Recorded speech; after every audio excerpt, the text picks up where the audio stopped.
புனர்வு தோஷங்கிறது கடகத்தில் சனி பகவானோ இல்ல மகர கும்பத்தில் சந்திர பகவானோ இருந்தா இந்த மாங்கல்யம் தோஷம்ங்கிற சூரிய பகவானோ இல்ல செவ்வாய் பகவானோ சனி பகவான் ராகு பகவான் கேது பகவான் இவங்க எல்லாருமே 8ஆம் இடத்தில் இருந்தால் 8ங்கிறதா மாங்கல்யத்துக்கே உண்டான பலம். அந்த 8ஆம் இடத்துல இவர்கள் இருந்தாலே 7ஆம் இடத்துல செவ்வாய் அமைப்பு இருந்தால் செவ்வாய் தோஷம்னு சொல்றாங்க. அந்த செவ்வாய் அமைப்பு ஆட்சியோ இல்ல உச்சம் பெற்றோ இல்ல நீச கிரகங்களோட அமைப்புல இருந்தா என்னன்னா பாப கிரகங்கள் நல்ல கிரகங்களோட சேர்ந்துருக்கு. அடுத்தது பார்த்தீங்கன்னா பாப கிரகங்கள் நல்ல இடத்துல இருக்கு. இப்படி கிரக இணைவுகளால் கிரக சண்டை உண்டாகும். கிரக கூட்டு சேர்க்கையினால் சில தடங்கல்கள் நம்மளுடைய ஜாதகத்துல வரும். இந்த தடங்களை எல்லாம் நம்ம நிவர்த்தி பண்ணணும் அப்படின்னா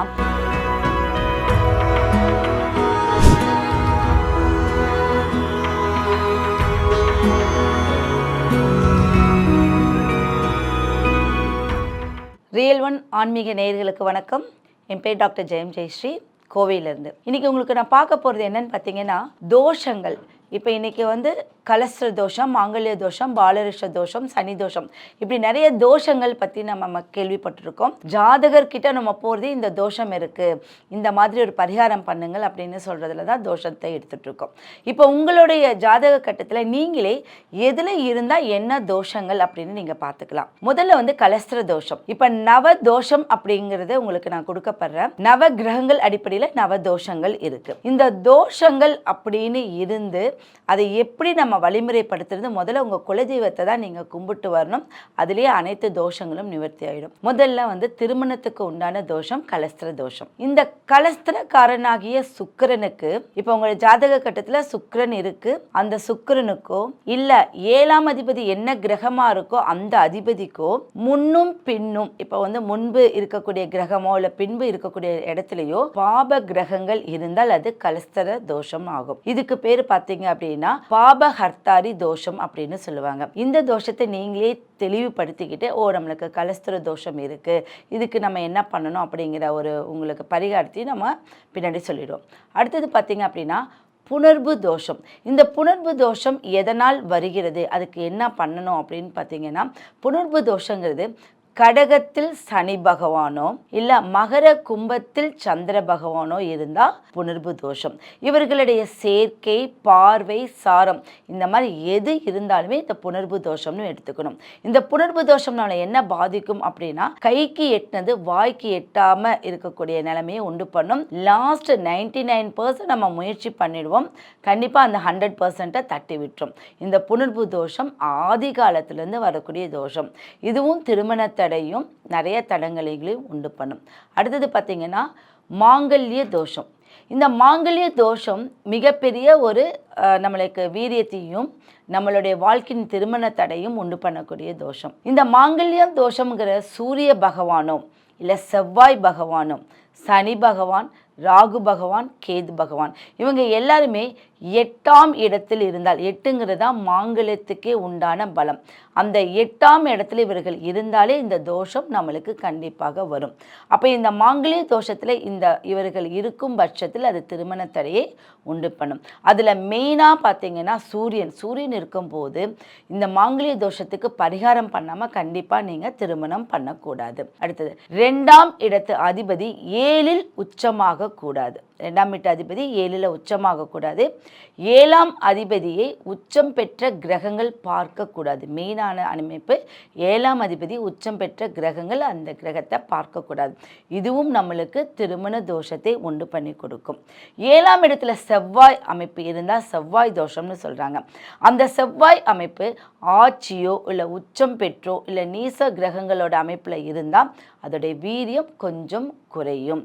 நீச கிரகங்கள் எந்த கிரகத்தை பார்த்தாலும் நம்ம ஜாதக கட்டத்துல நீசமான ஒரு கிரகம் எந்த ஜாதக கட்டத்துல எந்த பார்வையை பார்த்தாலும் அந்த கிரகம் அந்த பாவம் அந்த இடம் பாதிக்கும். இதை நல்லா தெளிவா தெரிஞ்சுக்கோங்க. அதே உச்சம் பெற்ற கிரகம் எந்த இடம் எந்த பாவம் எந்த கிரகத்தை பார்க்குதோ அது வலிமையா இருக்கும், 7ஆம் இடத்தை தவிர. ஓகே, அடுத்தது பார்த்தீங்கன்னா ராகு கேதுன்னு சொல்லுவாங்க. கால சர்ப தோஷம் இருக்குது, ராகு கேது தோஷம் இருக்குது. இந்த ராகு கேது அப்படிங்கிறது 2, 4, 7, 8, 12, 5 இதில் எந்த இடத்துல இருந்தாலுமே ராகு கேது தோஷம் தான். இப்போ 7ஆம் இடத்துல இருந்தால் மட்டும்தான் எனக்கு ராகு கேது தோஷம் கிடையாது. இந்த நான் சொல்லக்கூடிய 2, 4, 5, 7, 8, 12 எதில் இருந்தாலுமே ராகு கேது தோஷங்கள். அதே மாதிரி அதிலே ஒரு வித்தியாசம் இருக்குது. இந்த ராகு கேதுக்குள்ள எல்லா கிரகங்களுமே அடங்கி அவர்கள் 180 டிகிரியில் பார்த்தீங்கன்னா இருப்பாங்க. இப்போ நம்ம 360 டிகிரியில் 180 டிகிரியில் அப்படியே ஒரு பக்கமாக ஒரு ராகுவோடையும் கேதுவோடையும் அவர்கள் இருந்தாங்கன்னா அதற்கு பேர் கால சர்ப தோஷம். அப்போ அது சந்திரன் பக்கம் இருக்குதா இல்லை சூரியனுடைய பக்கம் இருக்கா? அப்போ இந்த 2 பக்கம் அப்படிங்கும்போது எது வலிமையாக இருக்கோ அந்த வலிமையான தசையிலையோ இல்லை புத்தியிலையோ அவங்க அது யோகமாக மாற்றக்கூடிய அமைப்பு இருக்குது. அப்போ யோகம் 32 வயசு வரைக்கும் தோஷமாக இருந்தால் 64 வயசு வரைக்கும் அது யோகமாக மாறிடும். அப்போ இதோடைய கணக்கு நீங்களே ஒரு கால்குலேட் பண்ணிக்கலாம். பாலாரிஷ்ட தோஷம். இந்த பாலாரிஷ்ட தோஷம் அப்படிங்கிறது 2 விதமாக வருது. ஒன்று என்னன்னு பார்த்தீங்கன்னா, இப்போ சூரிய கிரகணம் சந்திர கிரகணம். இந்த சூரிய கிரகணம் சந்திர கிரகணம் வருவதற்கு ஒரு 7 நாட்கள் முன்பு, அடுத்தது 7 நாட்கள் பின்பு இந்த காலகட்டத்தில் பிறக்கிற குழந்தைகளுக்கு தோஷமாக இருக்குது. அப்போ சூரிய கிரகணம் வரும்போது சூரிய தோஷத்தையும் சந்திர கிரகணம் வரும்போது சந்திர தோஷத்துடைய அமைப்பும் கெட்டு அந்த குழந்தை பாலாரிஷ்ட தோஷத்தை விளைவிக்குது. அப்போ கிரகணத்தை அன்னைக்கு என்ன பண்ணுவாங்கன்னா, அதனால தான் அந்த கதிர்கள் வீச்சுக்கு நம்ம வெளியில் வரக்கூடாது. கிரகணத்துடைய அன்னைக்கு நம்ம அந்த ஃபுட்டுகள் சாப்பிடக்கூடாது, ஏன்னா அது விஷத்தன்மையோடைய அமைப்பு இருக்கும் அப்படின்னு நம்ம பாதுகாப்பாக பண்ணுறோம். அப்போ இந்த அமைப்புடைய குழந்தைகளுக்கு குரு 5ஆம் இடத்தில், குரு 6ஆம் இடத்தில் இருந்தாலும் இந்த பாலரிஷ்ட தோஷம் நம்மளுக்கு ஏற்படும். அது பூர்வ புண்ணியஸ்தானத்தையும் நம்மளுக்கு கெடும். பித்ரு தோஷம், இதுக்கு மெயின் காரணம் 9ஆம் அதிபதி. பித்ரு தோஷம் என்பது 9ஆம் அதிபதி. கர்மாங்கிறது 10. அப்ப இந்த பித்ரு தோஷம் உள்ளவர்கள் கண்டிப்பா மகாலய அமாவாசையை மிஸ் பண்ணவே கூடாது. அடுத்தது ராமேஸ்வரம் போய் அவங்கள முன்னோர்களுக்கு தர்ப்பணம் செஞ்சுட்டு வந்தா இந்த பித்ரு தோஷங்கிறது நல்ல ஒரு அமைப்புல இருக்கும். இப்ப இந்த தோஷங்கள்ல விஷ கன்னிகா தோஷம் ஒன்று இருக்கு. விஷ கன்னிகா தோஷம். இந்த விஷ கன்னிகா தோஷங்கிறது 1, 2, 7, 8 இடங்கள் கெட்டு அதில் அந்த 1, 2, 7, 8 இடங்களில் பாப கிரகங்கள் இருந்தாலோ இல்லை பாப கிரகங்களின் பார்வையை இருக்கோ இல்லை குரு கெட்டு போகணும், இந்த 4 இடங்கள்லையும் பாப கிரகங்கள் இருந்து குருவும் கெட்டு போனால் இது விஷ கன்னிகா தோஷம். இதில் பார்த்தீங்கன்னா 2வது திருமணம், இப்போ 2 தார திருமணம் இல்லை திருமணம் 40 வயசு வரைக்கும் எனக்கு நடக்கலை, இந்த மாதிரி இருக்கிறவங்களுக்கெல்லாம் இந்த விஷ கன்னிகா தோஷம் இருக்கிறதுனால தான் அது உங்களுக்கு உண்டாகுது. இந்த அமாவாசையில் வரக்கூடிய மகாலய அமாவாசைக்கு நம்ம முன்னோர்களுக்கு தர்ப்பணம் கொடுத்துட்டு வரும்போது திருமணத்தடையும் நம்மளுக்கு நிவர்த்தி ஆகிடும். அடுத்தபடியாக பார்க்கும்போது இந்த தோஷங்கள் நம்ம எல்லாம் சொல்லிட்டோம். செவ்வாய் தோஷம், கலசர தோஷம், சனி தோஷம், புணர்வு தோஷம், பாலாரிஷ்ட தோஷம், விஷக்கன்னிகா தோஷம், மாங்கல்ய தோஷம், ராகு கேது தோஷம், காலசர்ப தோஷம். இப்போ இத்தனை தோஷத்துக்கும் நம்ம ஒரு பரிகாரங்கள் இப்போ நம்ம என்னெல்லாம் பண்ணலாம், இப்போ தோஷம் இருக்குன்னு நம்ம தெரிஞ்சுக்கிட்டோம்.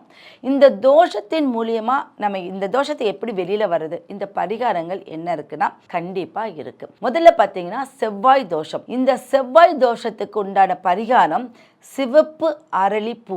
ஒரு சிவப்பு அரளிப்பூவை ராகு வேலை, இப்போ செவ்வாய் தோஷத்துக்குரியவங்க ராகு வேலை, இந்த ராகு வேலையில் செவ்வரளி பூவை வைத்து யாருக்கு வழிபடணும் அப்படின்னா முருகனுக்கு வழிபட்டு வரணும். அப்போ இந்த முருகனுக்கு வழிபட்டு வரும்போது உங்களுடைய திருமண தடை கண்டிப்பாக போகும். அதே மாதிரி சஷ்டிலையும் நீங்கள் விரதம் இருக்கலாம், திருவோண நட்சத்திரத்திலையும் விரதம் இருந்தால் இந்த திருமண தடை உங்களுக்கு நிவர்த்தி ஆகிடும். ராகு கேது தோஷம், இந்த ராகு கேதால தோஷம் இருக்குது, கால சர்ப தோஷமும் இருக்குது.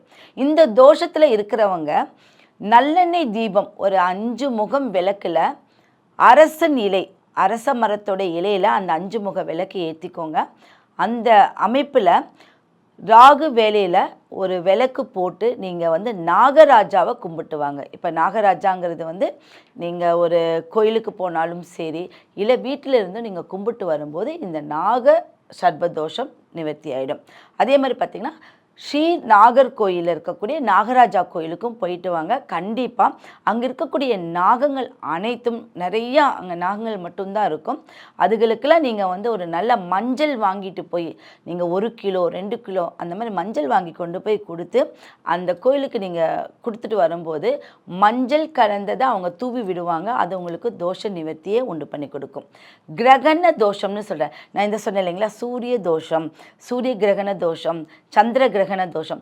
இந்த தோஷத்தில் இருக்கிறவங்க பார்த்தீங்க அப்படின்னா அந்த கிரகணத்தை முடித்து கிரகணங்கள் வந்து முடித்த அடுத்த நாட்கள் சிவபெருமான் கோயிலுக்கு போயிட்டு நல்ல பைரவருக்கு ஒரு நல்லெண்ணெய் தீபம் ஏற்றி 9 முதியவர்களுக்கு இல்லை ரொம்ப முடியாதவங்களுக்கு நீங்கள் வந்து அன்னதானம் போடுறது அல்லாமல் அவங்களுக்கு ஏதாவது ஒரு போர்வை, ஷால்வை, அவங்களுக்கு என்ன தேவையானதோ கொஞ்சமாக நீங்கள் உங்களால் முடிஞ்சதை ஹெல்ப் பண்ணுங்கள்.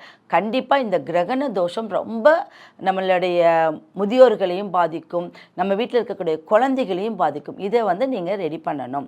அப்போ அது வந்து அவங்களுடைய ஆசீர்வாதம் உங்களுக்கு சீக்கிரம் கிடைச்சிடும். அடுத்தபடியாக அதே சிவன் கோயிலில் 11 பெண்களுக்கு நீங்கள் எந்த பெண்கள் முதியவர்கள் யாராக இருந்தாலும் பரவாயில்ல, அவங்களுக்கு ஒரு ஜாக்கெட் பிட்டோ இல்லை அவங்களுக்கு மஞ்சள் குங்குமம் வளையலோ வாங்கி கொடுங்க. அதுவும் உங்களுடைய தோஷத்தை நிவர்த்தி பண்ணக்கூடியது. இப்போ புணர்வு தோஷத்துக்கு நம்ம என்ன பண்ணணும் அப்படின்னு பார்த்தீங்கன்னா, திங்கக்கிழமை, ஏன்னா மங்களம் அப்படி என்றால் திங்கள் அப்படின்னு சொல்லுவாங்க. அப்போது இந்த திங்கக்கிழமை தோறும் என்ன பண்ணணும், அம்பிகையை வழிபடணும். இந்த அம்பிகை வழிபாடு தான் திங்கக்கிழமைக்கு உண்டான ஒரு வழிபாடு. அந்த வழிபாடு செஞ்சு பச்சரிசி தானம், என்ன தானம் பண்ணால் பச்சரிசியில் பொங்கல் வைத்து சாமிக்கு படையல் வைத்து ஒரு 4 பேத்துக்கு நீங்கள் பொங்கல் கொடுத்துட்டு வரும்போது, இது எப்போல்லாம் பண்ணணும்னா கண்டிப்பாக திங்கக்கிழமை ஃபுல்லாமே இதை பண்ணிட்டு வரும்போது உங்கள் ஜாதக கட்டத்தில் இருக்கக்கூடிய புணர்வு தோஷம், சனி சந்திர தோஷம் நிவர்த்தி ஆகிடும். மாங்கல்ய தோஷம் இதுதான் இருக்கக்கூடியதுலேயே பார்த்திங்கன்னா கணவனை பலப்படுத்தக்கூடிய ஒரு தோஷம். இந்த மாங்கல்ய தோஷம் 7ஆம் இடத்தையும் 8ஆம் இடத்தையும் குறிக்கும் போது அது 8ஆம் இடம் தான் ரொம்ப வலிமையாக இருக்குது. அப்போ இந்த தோஷத்தில் வெள்ளிக்கிழமை, அந்த வெள்ளிக்கிழமையில் முதல் ஓரையே சுக்கிர ஓரை தான். அந்த சுக்கிர ஓரை 6லேருந்து 7க்குள்ளே வரக்கூடிய சுக்கிர ஓரையில் நீங்கள் ஒரு நேரம் விரதம் இருக்கணும். எப்பவுமே மாங்கல்ய தோஷத்தில் நம்ம திருமணம் பண்ணிட்டோம் இல்லை திருமணம் ஆக போகுது அப்படின்னு இருக்கிறவங்க 6லேருந்து 7ல் வரக்கூடிய அந்த சுக்கிர ஓரையில் காலையில் ஒரு நேரம் விரதம் இருந்து வயதான சுமங்கலி பெண்கள், வயசு ரொம்ப ஆயிருப்பாங்க இல்லைங்களா, அவங்களுக்கு நீங்கள் சில சுமங்கலி பொருட்களை கொடுத்துட்டு வாங்க. இந்த மாங்கல்ய தோஷம் நிவர்த்தி ஆகிடும். இது எப்பெல்லாம் செய்யலாம்னா ஒவ்வொரு வாரமும் செய்யலாம், இல்லை மாதத்துக்கு ஒரு முறை செஞ்சுட்டு வரும்போது உங்களுடைய பலம் ரொம்ப அதிகமாகும். கிரக இணைவு தோஷம்னு சொல்லுவாங்க. கிரக இணைவு என்னென்னா பாப கிரகங்கள் நல்ல கிரகங்களோட சேர்ந்துருக்கு. அடுத்தது பார்த்திங்கன்னா பாப கிரகங்கள் நல்ல இடத்துல இருக்குது. இப்படி கிரக இணைவுகளால் கிரக சண்டை உண்டாகும். கிரக கூட்டு சேர்க்கையினால் சில தடங்கல்கள் நம்மளுடைய ஜாதகத்தில் வரும். இந்த தடங்களெல்லாம் நம்ம நிவர்த்தி பண்ணணும் அப்படின்னா அஷ்டமி திதியில் பைரவரையும் நவமி திதியில் வந்து அம்பிகையும் வழிபாடு செய்வது ரொம்ப ரொம்ப உத்தமமான விஷயம். இப்போ செவ்வாய் ராகு இருக்குது, அடிக்கடி என்ன ஆகும், ஒரு வண்டி வாகனத்தில் போகும்போது பிரச்சனைகள் ஏற்படும். நம்ம வண்டி வாகன யோகம் கிடைக்காது. சில நேரத்தில் வந்து தவறி விழுறது இதெல்லாமே நடக்கும். அப்போ செவ்வாய் சேர்க்கை ரொம்ப வந்து ஒரு கிரகச்சேர்க்கை நடக்கக்கூடாத ஒரு கிரகச்சேர்க்கை. இந்த கிரகச்சேர்க்கையை வந்து ஆண்கள் ரொம்ப பாதிக்கப்படுறாங்க. அப்போ அவங்களுக்கு அஷ்டமி திதியை வந்து பைரவர் வழிபாடு பண்ணுவது ரொம்பது. நவமி திதி அன்னைக்கு நீங்கள் ராமர் வழிபாடும் பண்ணலாம், அடுத்து அம்பிகையும் வழிபாடு செய்யலாம். இந்த திதி சூனியம்னு சொல்லுவாங்க. இப்போ என்னுடைய கட்டத்தில் வந்து திதி சூனியம் ஆயிடுச்சு. அப்போ ஒவ்வொரு திதியும் 2 இதே வந்து திதி சூனியமாக எடுத்துக்குது, 2 கட்டங்களை வந்து எடுத்துக்குது. அப்போ எந்த கிரகம் திதி சூனியம் ஆயிருக்கோ அந்த கிரக திதி சூனியத்துக்குரிய பாதிப்பு உள்ளவர்கள் கண்டிப்பாக அந்த நாட்கள், இப்போ செவ்வாய்னா உங்களுக்கு செவ்வாய்க்கிழமை, சுக்கிரனை இப்போ என்ன மேஷம்னா செவ்வாய், ரிஷப்னா சுக்கிரன், இந்த கிழமையாக பார்த்து திருச்செந்தூருக்கு போயிட்டு வந்தீங்கன்னா திதி சூனியத்திலேருந்து நீங்கள் கண்டிப்பாக விடுபடலாம். அப்போ இந்த திதி சூனிய நாட்களை நீங்கள் நோட் பண்ணி திருச்செந்தூர் போயிட்டு வந்தோம், அவங்களுக்கு நீர் போல் அது கரைஞ்சிரும். அதே மாதிரி இந்த விஷக்கன்னிகா அப்படிங்கிறது வந்து 1, 2, 7, 8ல் இருக்கக்கூடிய விஷக்கன்னிகா தோஷத்துக்கு ஒரு பரிகாரம் அப்படின்னு பார்த்தீங்கன்னா மீன்களுக்கு இப்போ கன்னிகா அப்படிங்கிறது கன்னி பெண்கள். ஆனால் நான் வந்து உங்களுக்கு இதுக்கு ஒரு என்ன சொல்கிறேன் அப்படின்னா, அதோடைய வீரியம் குறையணும் அப்படின்னா மீன்களுக்கு ஃபுட்டு போட்டுட்டு வாங்க. நீங்கள் குளம் ஒரு இடத்துல இல்லை, இப்போ அது எந்த மாதிரி மீன்கள் அப்படின்னா கோயில் குளத்தில் வளர்க்கப்படக்கூடிய மீன்கள். இவங்களுக்கு நீங்கள் பொரி ஃபுட்டு போட்டுட்டு வரும்போது, ஏன்னா மீனுக்கு எந்த தோஷங்களும் கிடையாது. அப்போ உங்களுக்கு எந்த தோஷமாக இருந்தாலும் மீனுக்கு ஃபுட்டு போடும்போது உங்களுடைய வம்சாவளி நல்லாயிருக்கும், வம்ச விருத்தி ரொம்ப ரொம்ப நல்லா இருக்கும். இந்த தோஷங்களை நீங்கள் பார்த்து கடைப்பிடிங்க. அது உங்களுக்கு ரொம்ப இதுதான் இருக்கா, இதுதான் பண்ணுதா, நம்மளுக்கு இந்த வழியில் பண்ணலான்னு சில பரிகாரம் சொல்லியிருக்கிறது நீங்கள் வழிமுறைப்படுத்துங்க. அதில் ஒரே ஒரு நட்சத்திரம் ஒன்று, இப்போ வைநாசிகம்னு சொல்லுவாங்க. இந்த வைநாசிகம் நட்சத்திரம் என்னென்னா வலிமையே இல்லாத ஒரு நட்சத்திரம். இப்போ இந்த வைநாசிக அப்படிங்கிறது என்ன பொருள் அப்படின்னா, சந்திரன் நின்ற நட்சத்திரம். இப்போ ஒரு சந்திரன் உங்களுக்கு ஒரு நிற்கிது, அதில் மூலத்தில் நிற்குதா அஸ்வினியில் நிற்குதான்னு பாருங்கள். உங்களுடைய ஜாதகத்தில் எந்த சந்திரன் எந்த நட்சத்திரத்தில் இருக்கோ அந்த நட்சத்திரத்தில் இருந்து 22வது நட்சத்திரம் வைநாசிகம்னு சொல்லுவாங்க. அப்போ அந்த 22வது நட்சத்திரம் உங்களுக்கு வலிமை கிடையாது. அப்போ இந்த 22வது நட்சத்திரத்தை எந்த கிரகம் உங்களுடைய ஜாதகத்தை எடுத்திருக்கு, இப்போ உங்களுடைய கட்டத்தில் அந்த சந்திரன் என்ற 22வது நட்சத்திரம் எந்த கிரகத்தின் சாரத்தில் இருக்கோ அந்த கிரகம் உங்களுக்கு வலிமை கிடையாது. அப்போ அந்த வலிமை இல்லாத கிரகத்தில் அது 10ஆம் அதிபதியாக வந்தால் சொந்த தொழில் பண்ணாதீங்க. அப்போ அது என்ன கிரகம்னு பார்த்து வலிமைப்படுத்துவதற்கு விநாயகர் வழிபாடும் பைரவர் வழிபாடும் நரசிம்மர் வழிபாடும் ரொம்ப ரொம்ப முக்கியம். அந்த வழிபாடு பண்ணும்போது அந்த 22வது நட்சத்திரத்தை எந்த கிரகம் சாரம் வாங்கியிருக்கோ அந்த கிரகம் உங்களுக்கு நல்ல வேலை செய்யும். கண்டிப்பாக நேயர்களுக்கு இது உங்களுக்கு உபயோகமான தகவலாக இருக்கும். நீங்கள் கண்டிப்பாக இதை உபயோகப்படுத்தி பாருங்கள். நன்றி, வணக்கம்.